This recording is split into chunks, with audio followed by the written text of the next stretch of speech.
अस्सलामुअलैकुम, मैं हूँ खलील शाह और आप देख रहे हैं खलील शाह इस्लामिक चैनल। हर किस्म की इस्लामिक वीडियोस के लिए हमारे चैनल को सब्सक्राइब करना ना भूलिएगा और इसके साथ साथ बेल आइकन पर ज़रूर क्लिक कीजिएगा। इससे ये फ़ायदा होगा कि हमारे जितने भी नए वीडियोज़ हैं उनका नोटिफिकेशन आपको मिलता रहेगा। Thanks for watching. او داغن الگ وند مخ کے با دجال پیدا کی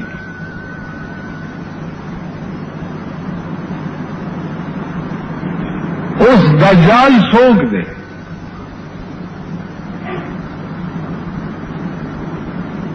عزیزان الدجال یو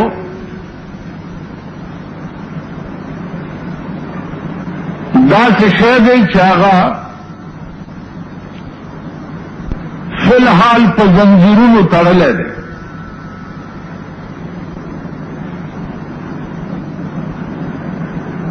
او هغه اوسېږي په دې سمندر کې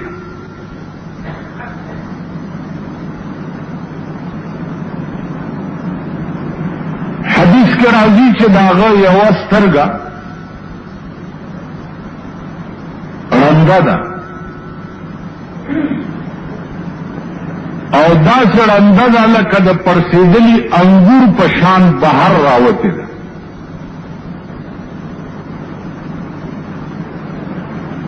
مشکات شریف کې راځي چې تمیم داری او صحابي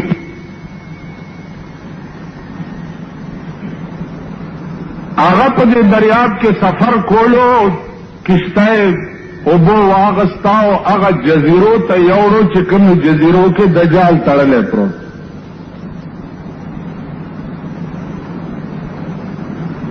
دجال سره خبرې اترې چې وشوې او دی بیا راغی رسول الله صلی الله علیه وسلم ته دا قصه بیانول چې زما ملاقات د دغسې یو سړي سره وشو او ما ته یې وویل شان قریب چې زه به دروزم او مشرق او مغرب کې به داسې ځای پاتې نشي چې زه به یې پایمال نه کړم.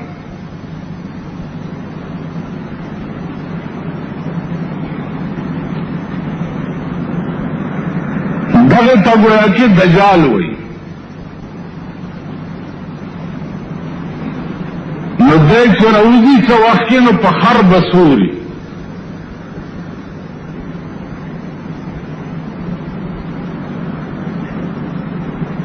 علماء وایي چې د دې دجال به چې په خر سوري یو طرف ته به جنتي او بل طرف ته به دوزخ.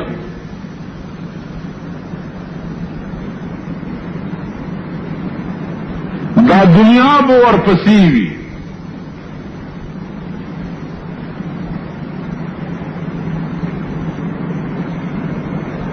خلقو ته به وایي چې که زه ومنلم نو دې جنت ته به لاړ شئ او که هم نه منلم نو دې دوزخ ته به لاړ شئ.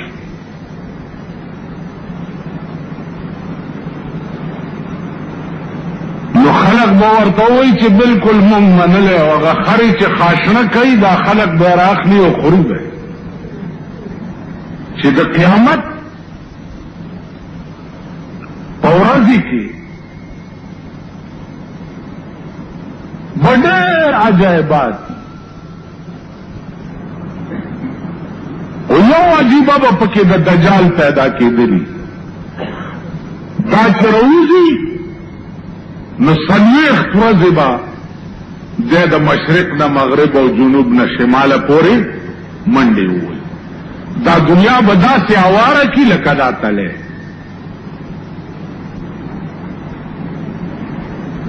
چې دنیا اواره شي نو بیا به دې ځمکې د پاسه بله ځمکه وغوړېږي چا به د تانبې ځمکه وي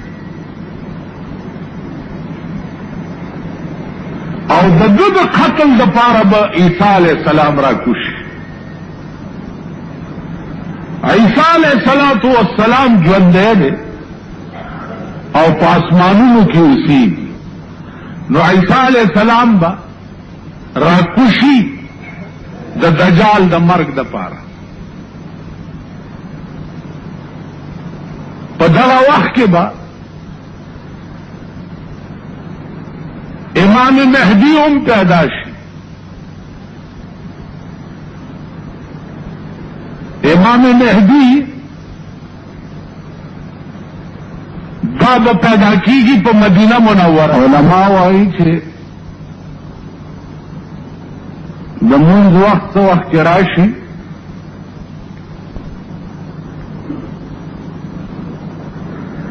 نو امام مهدی سے به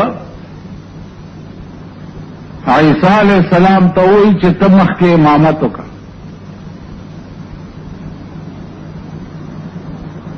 نو عیسی علیہ السلام به د مخکې امامت نه انکار وکړي او امام مهدی ته به وایي چې زه د هغه شریعت پیغمبر یم چې هغه اوس منسوخ شوی دی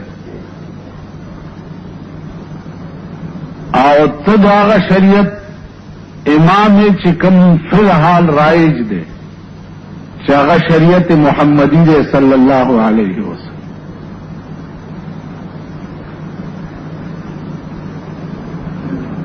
عزیزانو دا ټوله مسله چې څه وخت کې طے شي نو دغه وخت کې به حساب کتاب کیږي په شام کې. دا الله تعالی د حساب پای تخت چې کوم دی هغه به په شام کې لګېدلی او دا ټوله دنیا د هر ګوټ نه به شام ته را روان ہے.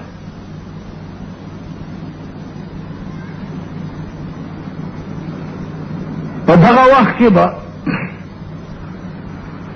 هر شی خپل دفاعین بهر کوي.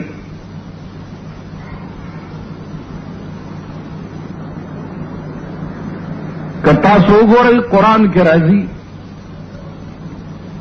اذا زلزلت الارض زلزالها وأخرجت الأرض أثقالها وقال الإنسان ما لها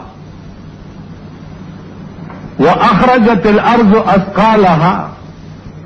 دا ځمکه چې دا بخپل دفاعین ټول بهر راوغورځي او ځان به صفا کی. ځمکه کې چې څه دفاعین دي دا څومره بني آدم چې پکې ښخ شوي دي یا نور هر اشیاء چې پکې ده دا به ټول بار راوغورځي.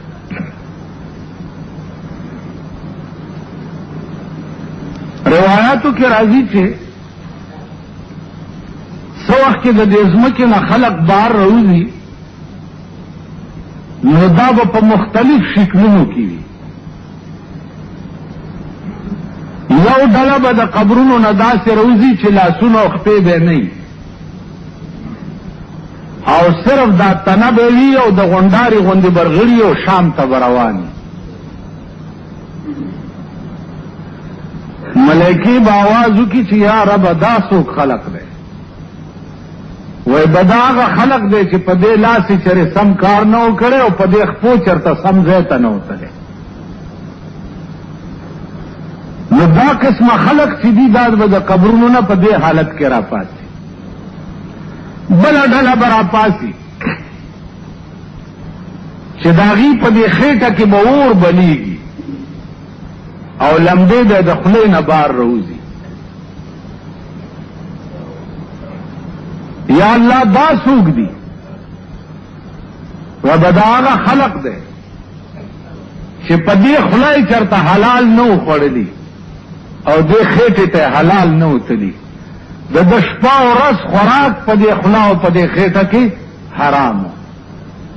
نو دا ډله به د قبر نه چې راپاسي نو خېټه کې به اور بلیږي او لمبې به د خولې نه بار وي.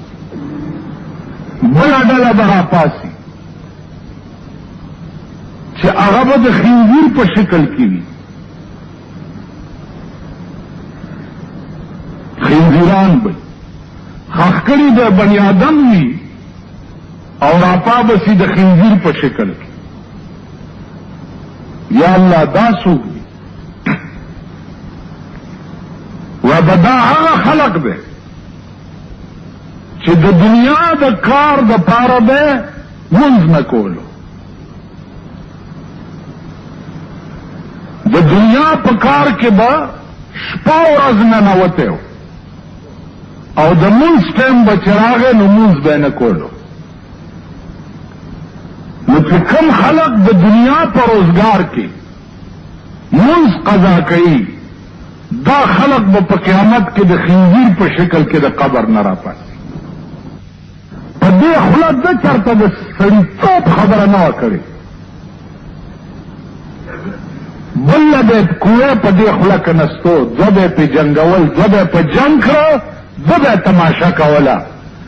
نو دې خولې ټوله زندګۍ کې د شیطان ډیوټي کړې ده، نو دا دی داسې په پلیت شکل کې ځکه د قبر نه راپاسي. بیا نظر اوس غلوای تاسو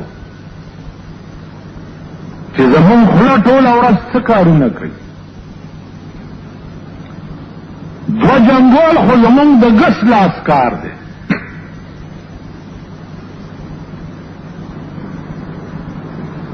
دا زمون ډیوټي ده.